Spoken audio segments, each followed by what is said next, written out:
ಇದ್ರಲ್ಲಿ ಕೊಬ್ಬರಿನೇ ಗ್ರೈಂಡ್ ಆಗ್ತಾ ಇಲ್ಲ, ಉದ್ದಿನ ವಡೆ ಹೆಂಗ್ ಮಾಡೋದು?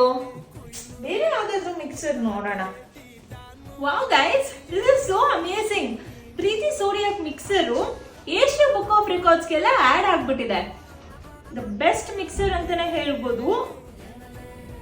ಓ ಮೈ ಗಾಡ್, ಏನ್ ಗೊತ್ತಾ, ಇದರಲ್ಲಿ ಗ್ಲಾಸು, ವುಡ್, ಬ್ರಿಕ್ಸ್ ಎಲ್ಲಾನು ಗ್ರೈಂಡ್ ಮಾಡ್ಬೋದು. ಎಷ್ಟು ಚೆನ್ನಾಗಿ ಗ್ರೈಂಡ್ ಆಗ್ಬಿಟ್ಟಿದೆ ನೋಡಿ, ಸೂಪರ್. ಸೊ ಏನ್ ಗೊತ್ತಾ, ನಾನಂತೂ ಪ್ರೀತಿ ಝೋಡಿಯಾಕ್ ಮಿಕ್ಸರ್ಗೆ ಚಾಲೆಂಜ್ ಮಾಡ್ತಾ ಇದ್ದೀನಿ. ಗ್ರೈಂಡ್ ಮಾಡೋದಕ್ಕೆ ಏನೆಲ್ಲ ಟಫೆಸ್ಟ್ ಇದೆ ಈ ವರ್ಲ್ಡ್ ಅಲ್ಲಿ ಅದನ್ನೆಲ್ಲ ನೋಟ್ ಮಾಡ್ಕೊಂತೀನಿ. ಸೊ ನೀವು ಕೂಡ ಗ್ರೈಂಡ್ ಮಾಡೋದಕ್ಕೆ ಯಾವ್ದೆಲ್ಲ ತುಂಬಾ ಕಷ್ಟ ಐಟಮ್ಸ್ ಇದೆ ಅದನ್ನ ಕಮೆಂಟ್ ಮಾಡಿ ಮೆನ್ಷನ್ ಮಾಡಿ ನನಗೆ. ಸೊ ಖಂಡಿತ ಪ್ರೀತಿ ಝೋಡಿಯಾಕ್ ಮಿಕ್ಸರ್ಗೆ ಇದನ್ನ ಚಾಲೆಂಜ್ ಮಾಡೋಣ. ಏನಾದ್ರೂ ಅದನ್ನೆಲ್ಲ ಗೆದ್ಬಿಟ್ರೆ ಖಂಡಿತ ನಾನು ನೆಕ್ಸ್ಟ್ ಅದನ್ನೇ ಪರ್ಚೇಸ್ ಮಾಡ್ತಾ ಇದ್ದೀನಿ. ಸೊ ನೀವು ಕೂಡ ಟ್ರೈ ಮಾಡಿ ಆಯ್ತಾ.